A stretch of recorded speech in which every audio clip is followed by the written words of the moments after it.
Istilah kalau tidak viral tidak ada keadilan, Iya. itu sebenarnya adalah salah satu mekanisme kontrol sosial yang tadi saya sampaikan. Iya. Jadi kalau misalnya orang-orang ini sudah dididik dengan cara-cara yang tidak berintegritas Betul betul gitu, betul. nanti kalau dia lulus dari perguruan tinggi, dia menjadi pejabat ini, menjabat Mhm. jabatan ini, jabatan itu, dia juga akan memperlakukan hal yang kurang lebih sama. Sekali kita harus Nah, noleh ke kanan atau ke kiri untuk iya. melihat ada ancaman nggak, ada Iya. sesuatu yang berbahaya atau tidak. Mhm. Wah, Ternyata itu pikiran yang menurut saya bahaya itu. bahaya ya? Bahaya karena Justru bagaimanapun dalam negara demokrasi tidak mhm, ada demokrasi tanpa partai kami politik. berpolitik.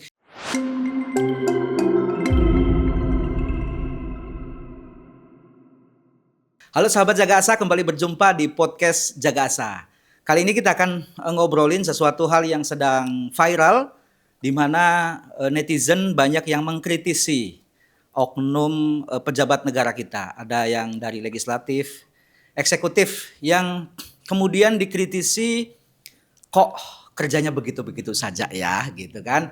Padahal Indonesia memiliki falsafah yang kuat.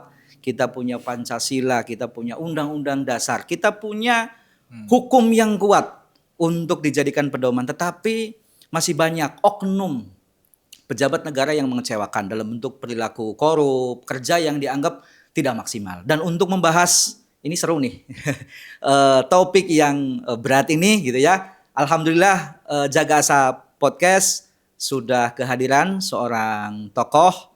Beliau ini cukup komplit begitu ya, dari gelar maupun dari jabatannya. Selamat datang Profesor Kiai Haji Rumadi Ahmad. Selamat datang Pak Rumadi atau Mas Rumadi nih saya Terima manggilnya. kasih, biar tetap muda panggil Mas saja ya. Gitu ya.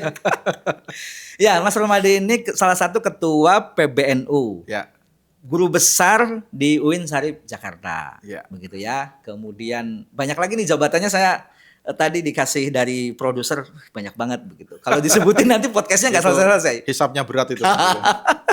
Ya, Mas Rumadi. Akhir-akhir ini kita mendengar kritik nih. Kita tidak ngomong oknum siapa begitu, tetapi ini secara keseluruhan kritik ditujukan kepada oknum penyelenggara negara, baik eksekutif maupun legislatif, yang kemudian masyarakat merasa bahwa loh kok tidak sesuai dengan harapan nih, begitu.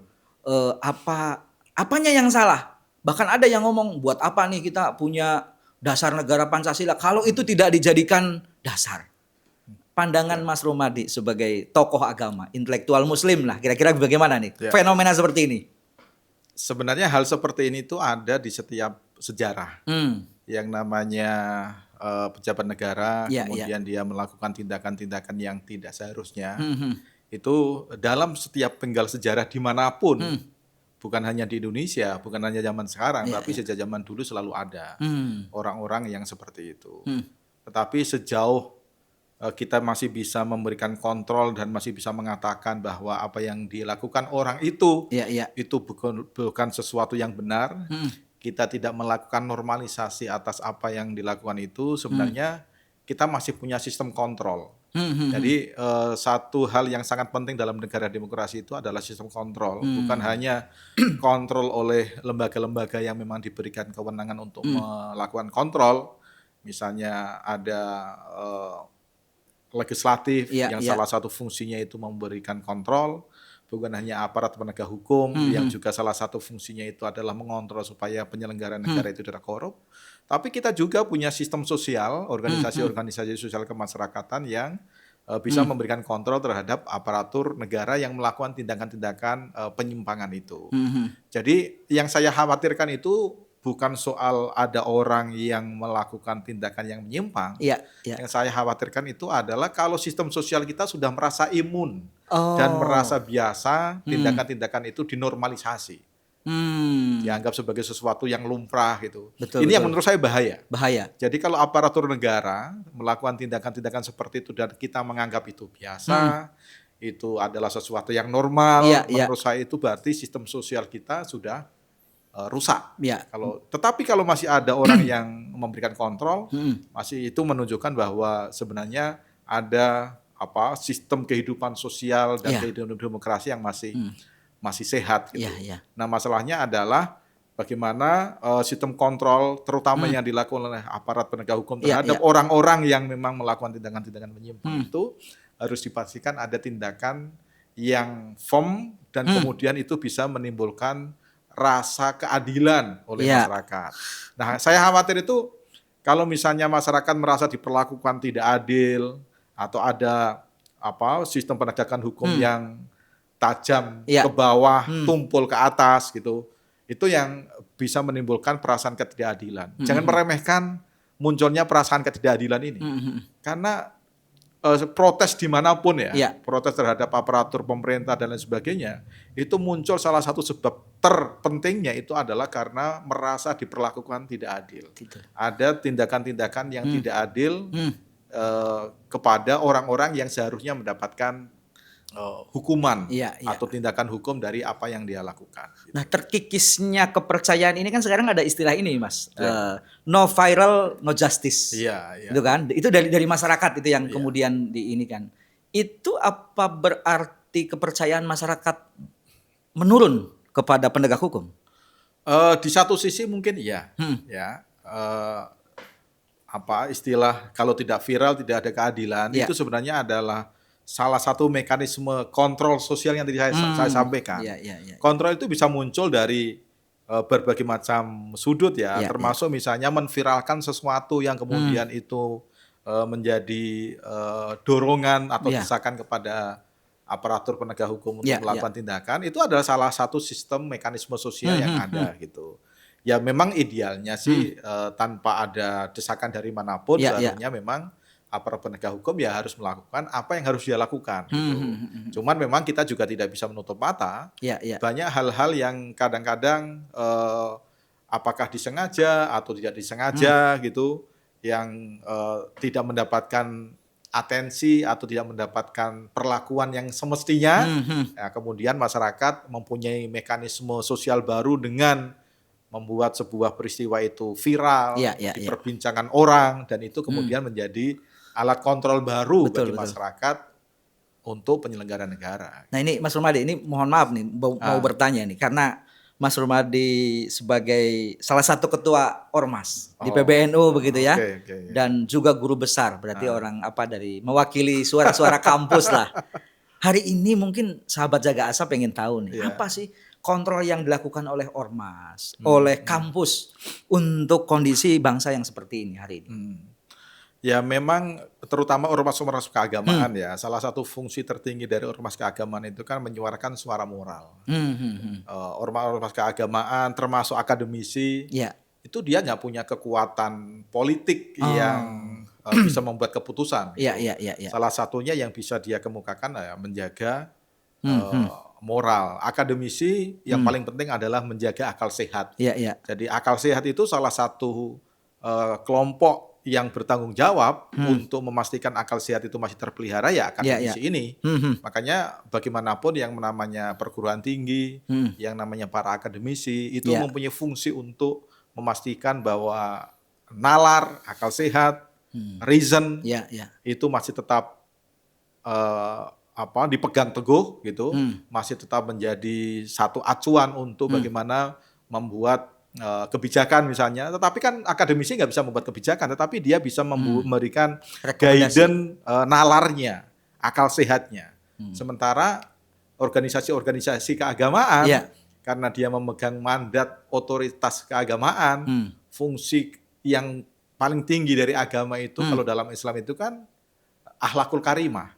Akhlakul karimah itu ya moralitas itu. Moralitas, teladan. Teladan. Makanya yang paling punya tanggung jawab untuk memastikan aspek-aspek moral ini tetap terjaga ya suara tertingginya ya dari organisasi-organisasi keagamaan itu. Memang kalau organisasi keagamaan sudah kehilangan otoritas moralnya, saya kira memang ini menjadi menjadi lampu merah lah untuk kehidupan kita. Tapi sejauh yang saya ikuti organisasi keagamaan yang sudah established di Indonesia. Ya meskipun 1-2 ada persoalan di sana sini tentu saja, tetapi otoritas moral saya kira masih dipegang oleh lembaga-lembaga keagamaan. Masih on the track lah ya Mas. Masih on the track gitu. Jadi acuan. Jadi misalnya ormas yang besar, NU, Muhammadiyah ini. Ya mau nggak mau memang harus itu tanggung jawabnya. Betul. Termasuk di akademisi mungkin selain suara-suara yang bisa disampaikan secara lisan, mungkin melalui penelitian bisa jadi kan. Iya. Rekomendasi misalnya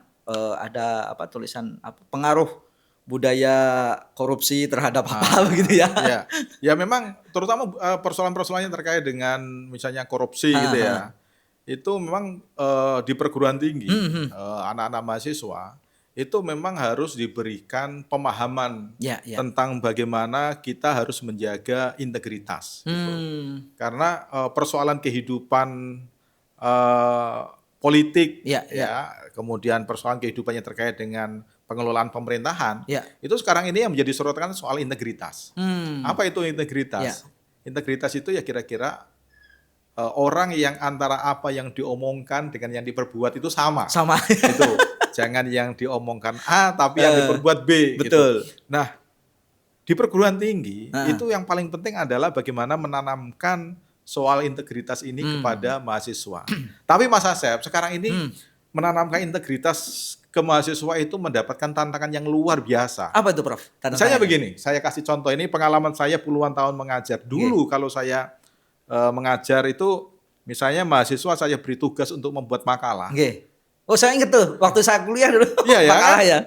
Memang mahasiswa itu harus disiksa dalam tanda petik untuk dipaksa dia membaca buku. Betul. Kemudian dia menuangkan apa yang dia baca itu dalam bentuk tulisan. Iya, betul. Dan disitulah kemudian mahasiswa itu terasah intelektualitasnya, kemudian dia diasah kejujuran akademiknya, bagaimana cara dia misalnya mengutip sebuah sumber, itu ada etikanya, tata aturannya seperti apa. Gitu. Makanya saya itu kalau di kampus itu saya agak keras kepada mahasiswa yang sering melakukan tindakan-tindakan yang tidak jujur secara akademik. Karena ketidakjujuran akademik itu sebenarnya adalah tindakan yang mengkhianati integritas. Nah sekarang ini Mas Asep, kalau sampean ngajar di kampus, kalau nyuruh mahasiswa memberi tugas, membuat makalah, saya itu sekarang sudah hampir nggak percaya bahwa itu dibuat sendiri oleh mahasiswa. Ada ChatGPT, searching di Google, kemudian diganti namanya seolah-olah itu pekerjaan dia. Betul. Pertanyaan saya sederhana kalau mahasiswa misalnya mengajukan tugas ke saya, ini memang karya kamu? Iya Pak. Kamu tahu buku yang kamu jadi catatan kaki ini enggak? Enggak tahu Pak. Bagaimana kamu bisa mengatakan ini karya kamu, buku ini kamu jadikan catatan kaki, tapi kamu enggak pernah tahu buku itu. Itu kamu sudah bohong. Minimal itu pasti kamu ngutip tulisan orang, yang orang itu menggunakan buku itu, seolah-olah kamu tahu buku itu padahal kamu nggak tahu. Gitu.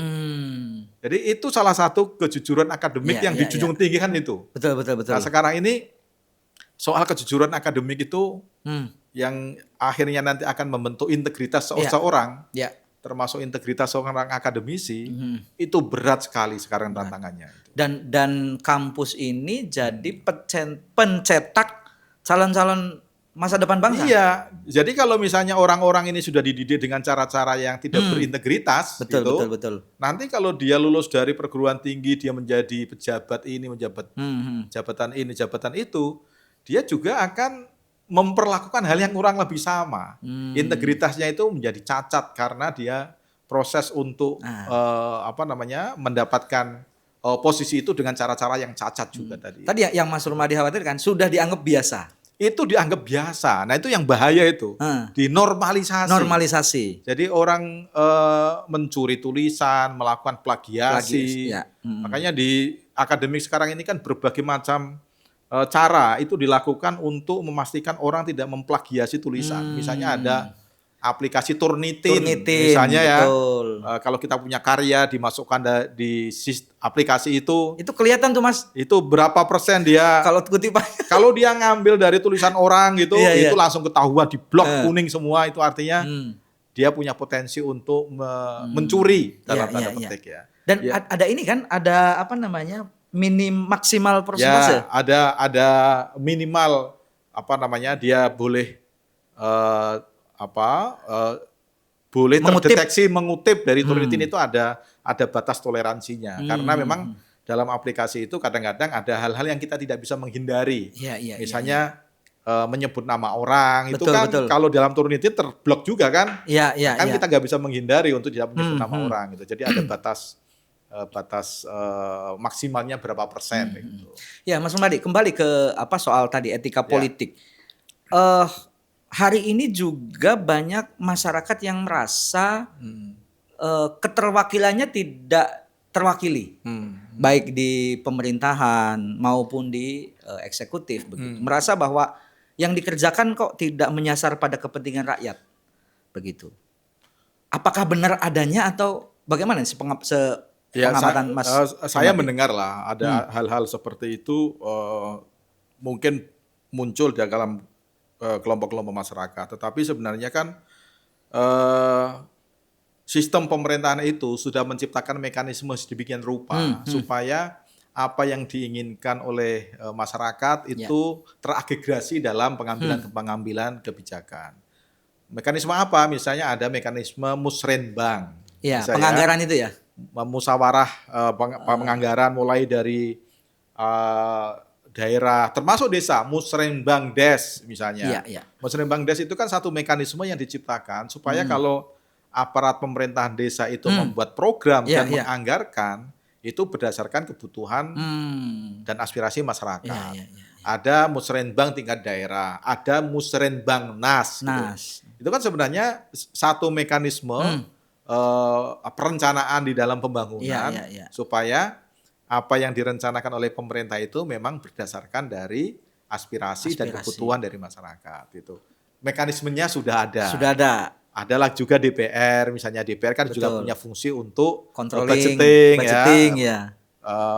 Ini kami di daerah ini punya aspirasi ini, aspirasi itu, dan itu kan dibicarakan juga dengan pemerintah. Tapi banyak yang mengkritisi, oh itu yang di budget anggarkan hanya di daerah pemilihannya aja gitu, Mas. Itu berarti memang ada sesuatu yang ada gap di situ ya. Gitu ya. Saya kira memang gap yang bisa kita hindari. Tapi mekanisme-mekanisme seperti itu menurut saya memang jangan hanya dijadikan sebagai ritual perencanaan saja, tapi harus benar-benar menjadi satu mekanisme yang masyarakat juga harus punya kepedulian. Jangan perencanaan pembangunan itu serahkan semuanya ke aparatur pemerintah. Masyarakat terutama misalnya musrenbang des misalnya, benar-benar masyarakat itu terlibat dengan kesadaran penuh, dan itu salah satu bentuk tanggung jawab civic kita ya. Tanggung jawab kita sebagai warga masyarakat, sebagai warga negara yang memang harus terlibat secara bermakna. Makanya ada istilah meaningful participation gitu kan. Jadi keterlibatan masyarakat itu bukan hanya aksesoris, tapi harus keterlibatan secara bermakna, termasuk bukan hanya dalam perumusan rencana-rencana pembangunan, termasuk dalam pembuatan regulasi, pembuatan undang-undang. Bahkan dalam sistem pembuatan peraturan perundang-undangan kan, kalau tidak ada meaningful participation, Mahkamah Konstitusi itu pernah membatalkan satu undang-undang yang ditengarai tidak dilakukan secara partisipasi yang bermakna. Itu artinya sebenarnya mekanisme-mekanisme politik, mekanisme sosial sudah diciptakan, tinggal kita mau nggak memanfaatkan mekanisme ini dengan baik. Baik, betul. Iya, karena ya tadi seperti yang Mas Rumadi sampaikan, ada juga kritikan soal pembuatan regulasi. Kadang-kadang ini regulasi sesuai dengan kepentingan pemodal. Regulasi dibuat kepentingan sesaat, hanya untuk kepentingan pemerintah. Nah, sebenarnya kanal untuk aspirasi masyarakat sudah ada. Kanal itu ada. Cuman memang dalam setiap regulasi itu kan pertarungan berbagai macam kepentingan. Jadi yang punya kepentingan terhadap regulasi itu bukan hanya pemerintah, bukan hanya eksekutif, tapi orang-orang yang dia potensial menjadi objek dari regulasi itu. Apalagi kalau regulasi terkait dengan bisnis misalnya ya. Iya. Kelompok-kelompok bisnis pasti dia punya kepentingan untuk memasukkan apa yang menjadi concern mereka.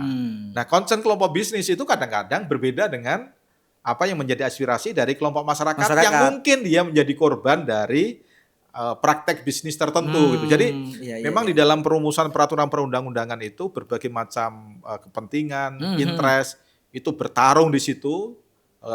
Diperdebatkan di situ, tinggal bagaimana satu sistem politik itu bisa membuat dan mewadahi aspirasi-aspirasi ini. Makanya kadang-kadang yang namanya regulasi itu kadang tidak bisa memuaskan semua pihak itu. Betul, karena kepentingannya terlalu banyak. Terlalu banyak ya. Si A puas tapi si B merasa kecewa gitu, dan selalu kita itu kan ada mekanisme ingin berdiri di tengah-tengah kan. Bagaimana supaya ada akomodasi kepentingan si A, akomodasi kepentingan si B, akomodasi kepentingan si C. Ya akibatnya kepentingan si A dapat setengah, kepentingan si B dapat setengah, kepentingan si C dapat setengah gitu. Ya akhirnya ya tengah-tengah gitu. Akhirnya yang terjadi hampir dalam semua peraturan perundang-undangan kan begitu. Ya itu win-win solusinya mungkin ya. Ya akhirnya begitu. Akhirnya begitu dalam semua pembuatan peraturan perundang-undangan. Tetapi Mas Asep jangan lupa juga bahwa memang salah satu saya tidak tahu apakah ini kelebihan atau kekurangan. Bangsa kita itu memang bangsa yang sering ingin semuanya itu terwadai, ingin harmoni. Kultur harmoni itu kan kultur yang ingin baik dengan semua orang, menyenangkan semua orang. Makanya kan jargon kita itu kan satu musuh terlalu banyak, 1000 kawan terlalu sedikit. Gitu. Itu sering disuarakan Pak Presiden itu. Memang implikasinya ya kita berusaha untuk menyenangkan semua orang. Tapi menyenangkan semua orang itu ya ada implikasi-implikasi yang ditimbulkan dari situ. Tapi saya nggak tahu, mungkin ini juga salah satu kelebihan atau orang juga bisa memandang ini kekurangan dari bangsa kita. Bangsa ini kan juga dibentuk dari proses akomodasi berbagai macam kepentingan-kepentingan itu. Termasuk Pancasila. Gitu. Iya kan? Pancasila itu kan satu ideologi yang berdiri di tengah, yang mempertemukan antara aspirasi kelompok Islam dan aspirasi kelompok sekuler. Gitu. Betul. Itu sudah begitu. Jadi kultur harmoni itu sudah dibentuk di dalam ideologi bangsa kita. Dan itu jadi ciri khas kita ya? Menjadi ciri khas kita ya, meskipun dikritik Indonesia itu bukan negara agama, tapi bukan negara sekuler gitu. Tapi inilah satu kekuatan yang kita miliki. Gitu. Kultur harmoni dengan segala kelebihan dan kekurangannya itulah yang digunakan, dipakai untuk menjaga supaya bangsa kita itu utuh, bersatu, gitu. Tidak ada tidak ada kemarahan yang perlu disimpan terus-menerus, tapi mencoba untuk dikanalisasi melalui regulasi-regulasi yang dibuat. Gitu. Iya, Mas. Ini kemarin ada inbox nih dari sahabat Jaga Asa, bahwa tadi di tengah pesimisnya sebagian kelompok masyarakat dalam penegakan hukum, kemudian banyak oknum yang masih belum terbukti korup, ada yang belum terungkap. Menurut Mas Rumadi ada nggak harapan bahwa perilaku-perilaku itu bisa tertangani terus kemudian dengan baik begitu ya, kemudian bangsa ini akan menuju ke arah yang lebih baik lagi lah untuk yang dicita-citakan Pak Presiden, Indonesia Emas 2045 lah misalnya begitu. Oke, saya mau menjawab itu tapi dari perspektif sudut pandang Islam ya. Siap. Kalau seorang Muslim itu dia harus bisa menjaga keseimbangan antara khauf dan roja. Khauf itu kekhawatiran, pesimisme, gitu. Roja itu hope, harapan. Masa depan. Gitu. Orang yang terlalu pesimis gitu. Kemudian segala sesuatu itu dilihat dari kacamata yang gelap gitu. Seolah-olah dunia ini gelap. Kalau orang yang cara pandangnya seperti itu, seolah-olah orang hidup itu nggak ada gunanya. Dan terus apa kamu hidup kalau cara pandangnya begitu? Justru kita hidup itu di samping kita ada hal-hal yang memang harus kita antisipasi kemungkinan dia merusak kehidupan kita. Tapi kita jangan sampai kehilangan harapan. Jangan sampai kehilangan roja tadi itu. Makanya antara khauf dan roja itu kalau ada ajaran dalam kesufian itu kan harus dijaga keseimbangannya. Oleh karena itu, kalau roja itu kira-kira begini, roja itu adalah kita melihat ke depan. Tapi kalau kita melihat ke depan, itu jangan juga lupa apa yang ada di belakang kita. Saya ibaratkan misalnya kayak orang nyetir mobil itu, Mas Asep. Iya, iya. Kita nyetir mobil itu mata kita ke depan. Iya. Tapi ada spion. Tapi ada spion Ya. gitu. Sesekali kita harus noleh ke kanan atau ke kiri untuk melihat ada ancaman nggak, ada sesuatu yang berbahaya atau tidak.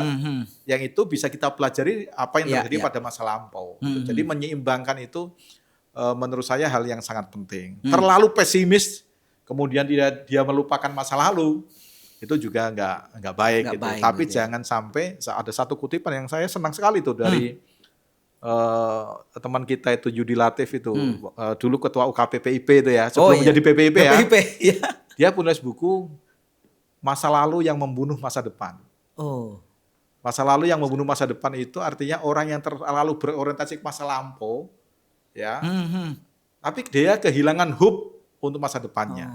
Jadi jangan sampai sikap pesimisme kita itu kemudian membunuh cara pandang ke depan yang lebih pesimis. Karena kita hidupnya ke depan, kita bukan hidup ke belakang. Gitu. Betul.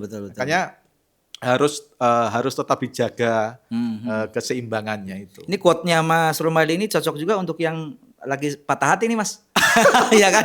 Jadi jangan, kalau sahabat jaga asa patah hati, jangan berlarut-larut. Baper boleh begitu ya, tetapi masa depan, cinta masa dan lalumu harapan, jangan sampai membunuh masa depan. Masa depanmu. Jadi ada cinta di masa depan. Nah, Mas Rumadi, saya pengen tanya, segala keputusan di kita di Indonesia itu kan salah satu di antaranya penentunya adalah partai politik, begitu ya. Banyak juga yang mengkritis ini partai politik ini belum menjalankan asas kepentingan rakyat, kepentingan partai politiknya, gitu. Pandangan Mas Rumadi gimana sebenarnya yang sudah berjalan hari ini? Oke, gini, dalam negara demokrasi itu partai politik itu sangat penting. Tidak ada negara demokrasi tanpa partai politik. Ya. Karena itu memperkuat partai politik dalam negara demokrasi itu menjadi hal yang sangat penting, gitu. Bahkan partai politik itu kan salah satu fungsinya kan mengagregasi kepentingan publik. Jadi apa yang ada di dalam masyarakat, di kehidupan masyarakat, dia itu teragregasi secara politik yang melalui partai politik itu. Nah, tapi kita juga tidak bisa menutup mata bahwa pengelolaan partai politik sekarang ini masih mendapatkan kritik dari berbagai macam kalangan, termasuk misalnya bukan hanya pengelolaan internal partai politik, tapi juga misalnya KPK itu pernah membuat kajian tentang korupsi politik, misalnya ya, korupsi yang dilakukan oleh orang-orang yang ada dalam partai politik. Salah satu sebabnya menurut KPK waktu itu karena partai politik itu pengelolaannya membutuhkan dana yang tidak kecil, membutuhkan dana yang besar. Dari mana dana itu diperoleh? Ya, pertanyaannya kan itu. Kalau dia tidak mendapatkan dana yang halal, maka partai politik akan mencari dana-dana entah dari manapun dia asalnya. Yang penting kepentingan untuk mengelola partai politiknya bisa jalan. Makanya kalau partai politik misalnya punya menteri, menteri diberikan tugas untuk mencari uang, yang uang itu digunakan untuk mengelola partai. Misalnya kayak gitu. Dan itu kan praktek yang selama ini terjadi.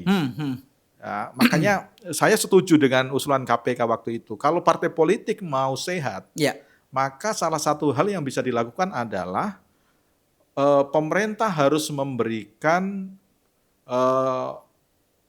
dana sesuai dengan kebutuhan partai politik, yang antara lain dengan menaikkan sumbangan pemerintah itu sesuai dengan suara yang diperoleh dalam pemilu. Nah, sekarang ini kalau saya tidak salah itu masih sangat kecil, satu suara hanya 1.000 berapa gitu. Kajian KPK waktu itu kalau partai politik mau sehat, satu suara itu paling tidak 10.000. 10.000 rupiah. 10.000 rupiah. Jadi partai politik dia bisa mendapatkan dana APBN melalui Kementerian Dalam Negeri secara halal sah dengan mekanisme itu, dan uang itu yang digunakan untuk mengelola partai politik, untuk kaderisasi dan lain sebagainya, menggunakan uang yang halal itu. Tetapi juga ada kritik, misalnya Kalau partai politiknya tidak punya sistem akuntabilitas Iya, iya. yang baik gimana gitu. Ya memang partai politik akhirnya harus dipaksa untuk mempunyai mekanisme internal, termasuk misalnya dana yang dikelola itu bisa diaudit secara akuntabel, kemudian dia bisa dikontrol dan lain sebagainya karena dia menggunakan dana APBN. Iya, iya, iya. Itu cara yang ditawarkan oleh KPK dan saya kira masuk akal untuk memperkuat partai politik ini supaya partai politik itu tidak terus-menerus mengejar rente dengan menggunakan cara yang tidak halal tadi itu. Harus dicarikan mekanisme supaya partai politik bisa konsentrasi karena kalau tidak begitu kita akan selalu seperti ini terus-menerus. Akan terulang. Mas? Akan terulang dari waktu ke waktu. Jawaban Mas Rumadi ini setidaknya menurut saya ya ini sudah menjawab kritik sebagian masyarakat yang ngomong alah nggak usah ada partai politik sama sekali gitu. Wah itu pikiran yang menurut saya bahaya. Bahaya karena bagaimanapun dalam negara demokrasi tidak ada demokrasi tanpa partai politik. Tanpa partai politik. Ya. Partai politik harus dibenahi, tapi tanpa partai politik tidak mungkin. Gak mungkin. Akhirnya yang muncul adalah otoritarianisme. Pikiran seperti itu kalau diikuti. Itu nanti akan memunculkan satu pandangan politik yang membuka ruang adanya otoritarianisme. Jadi kekuasaan politik nanti akan dipegang oleh orang yang kuat yang bisa mengendalikan semuanya. Justru partai politik itu salah satu fungsinya di samping dia mengagregasi kepentingan juga menjaga keseimbangan kekuatan politik. Makanya partai politik itu ya memang di samping agregasi dia juga salah satu mekanisme untuk bagaimana dia how to get the power, bagaimana dia mendapatkan kekuasaan. Jadi partai politik sah dia mengejar kekuasaan itu sah, karena memang partai politik ya dia dibuat untuk berkontestasi secara politik, mendapatkan kekuasaan politik. Tapi ya tadi itu dia harus lakukan dengan cara-cara yang halal. Pengelolaan partai politiknya juga harus dilakukan dengan halal dan lain sebagainya. Dan masyarakat bisa mengontrol melalui menyampaikan aspirasinya dengan kepada partai politik yang dia yakini. Gitu. Yang dia yakini. Kalau nggak mau sudah nggak suka dengan partai itu ya jangan dipilih. Yang dipilih gitu ya. Pilih yang lain yang Anda suka. Gitu. Nah, Mas Rumadi, kalau kita amati ya, kalau saya hanya mungkin mengamati dari sisi pemberitaan lah ya. Di media-media online hari ini atau di media sosial, menurut saya sih sudah mulai menurun. Tensi yang berbau perpecahan antar kelompok. Beda dengan mungkin medio 2019, 2017 ketika Pilkada DKI begitu antara agama dan sebagainya. Nah, pertanyaan saya, apakah menurunnya tensi yang berpotensi untuk perpecahan ini adalah salah satu keberhasilan kelompok masyarakat, tokoh masyarakat seperti PBNU dan Muhammadiyah atau yang lainnya, keberhasilan akademisi dalam memberikan diseminasi ilmu pengetahuan kepada masyarakat, kepada mahasiswa, atau keberhasilan kita yang punya Pancasila nih, yang kemudian diajarkan di kampus, diajarkan oleh tokoh masyarakat, Mas.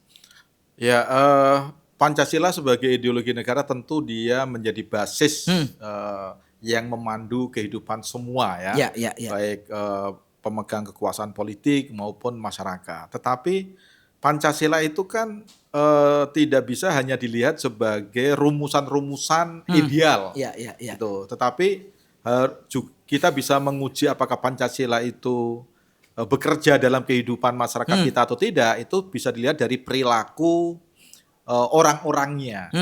Nah, perilaku orang-orang itu yang paling gampang dilihat ya perilaku elitnya, gitu. Nah, salah satu kenapa polarisasi dulu misalnya begitu tajam, itu tidak bisa dilepaskan dari anatomi elitnya. Ya, meskipun ya kadang-kadang anatomi elit ini mempengaruhi grassroots, tapi pada saat yang lain grassroots kemudian terkristalisasi menjadi polarisasi elit. Tetapi menurut saya yang paling punya peranan besar untuk mencairkan polarisasi ketegangan-ketegangan itu ya elit. Gitu. Saya masih punya kepercayaan bahwa masyarakat kita itu bukan masyarakat yang suka konflik kok pada dasarnya. Masyarakat kita itu ingin hidup aman, bisa bekerja dengan tenang, bisa makan, bisa ibadah, bisa ngopi, ke masjid, ke gereja, bisa ketawa-ketawa dengan temannya. Nggak ada orang yang pengen hidup susah, itu nggak ada. Itu hal yang saya kira menjadi hukum alam. Itu menjadi hal yang natural dalam diri setiap manusia. Tidak ada manusia yang ingin hidup itu dengan penuh permusuhan. Semua orang ingin hidup tenang gitu. Nah, cuman kadang-kadang orang itu kan punya berbagai macam kepentingan. Punya aspirasi ini, aspirasi itu yang kadang-kadang tidak ketemu. Yang punya kepentingan itu siapa? Ya terutama para elitnya, gitu. Nah kemudian kepentingan elit itulah yang kalau tidak bisa ditemukan, itu kemudian membentuk polarisasi dan mempengaruhi sampai ke bawah, gitu. Jadi saya lebih percaya dalam hal ini ya, pola yang top down itu mungkin lebih bisa kita gunakan untuk membaca realitas itu. Nah sekarang tadi pertanyaannya, kalau sekarang kenapa ketegangan polarisasi itu tidak terlalu muncul? Salah satu sebabnya menurut saya ya keberhasilan para elitnya.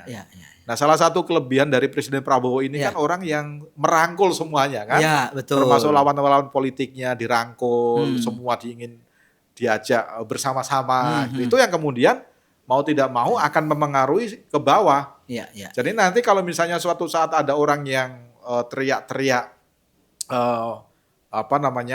yang punya aspirasi-aspirasi yang justru bertentangan dengan keinginan untuk menjaga harmoni itu, tinggal bisa dikatakan aja berarti memang ada orang-orang yang tidak ingin hidup dalam kedamaian, dalam kehidupan sosial yang harmonis dan lain sebagainya. Dan itu jadi aneh ya kalau itu jadi aneh. Tapi ya meskipun begitu, ruang sosial untuk kehidupan ini sehat, yang kadang-kadang memang harus ada, kalau ada penyakit itu kan ada obat gitu ya. Dan obat itu kadang-kadang memang nggak enak. Yang namanya obat itu nggak ada obat yang enak saya kira. Nggak ada. Orang minum pilnya itu biasanya pahit gitu. Tapi kalau kita minum obat yang pahit itu bisa menjadi penyakit kita hilang kan. Gitu. Termasuk jamu juga. Jamu ya pahit itu, apalagi disuntik juga sakit. Gitu. Betul. Makanya ya meskipun memang kita tetap harus menjaga harmoni, merangkul semua, tetapi jangan kemudian orang-orang yang punya cara pandang yang berbeda, misalnya tetap harus diberikan ruang. Betul.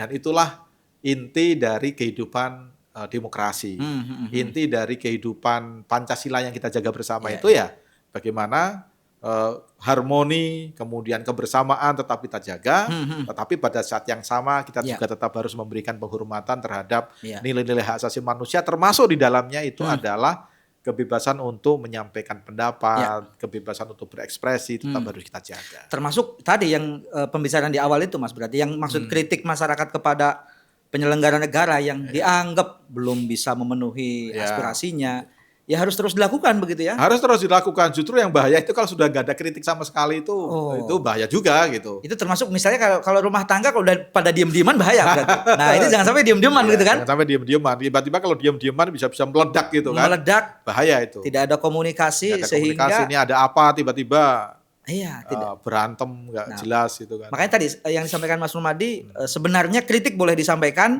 Ini negara demokrasi, kanal-kanal sudah ada. Kanal-kanal sudah disediakan. Termasuk media-media seperti ini kan bagian dari kanal kan. Tinggal mau menyuarakan apa. Gitu. Makanya kita undang Mas Rumadi nih, jaga asa. Supaya asanya tetap terjaga gitu. Asa tetap terjaga dan kita bicara yang soal Pancasila ini jadi roh ya Mas ya. Bagaimana Pancasila jadi laku untuk seluruh warga negara, terutama para elitnya. Para elitnya. Karena itulah cermin kehidupan kebangsaan kita itu ya terutama para elit. Para elit ya. Kalau elit sudah memberikan teladan, memberikan contoh yang baik, kemudian masyarakat akan percaya dan trust itu jadi penting. Trust penting. Nggak ada. Kalau kita sudah kehilangan trust itu artinya kita sudah kehilangan segala-galanya. Dan kita tetap punya optimisme bersama Presiden kita Pak Prabowo yang selalu menggelorakan soal optimisme. Jangan pesimis begitu ya. Sepakat Mas ya? Sepakat. Terima kasih Mas Rumadi sudah hadir di Jaga Asa Podcast dan untuk sahabat Jaga Asa, demikian tadi obrolan saya dengan Profesor Dr. Kiai Haji Rumadi Ahmad. Ini harus komplit saya sampaikan. Kita ngobrol soal bagaimana Pancasila harus jadi pedoman untuk seluruh warga negara, terutama para elit nih. Ini harus benar-benar menerapkan Pancasila dalam setiap kebijakan sehingga rakyat memiliki trust dan arah pembangunan bangsa ini menuju arah yang benar, Indonesia adil makmur untuk semua. Sampai jumpa di episode berikutnya. Salam Jaga Asa. Terima kasih.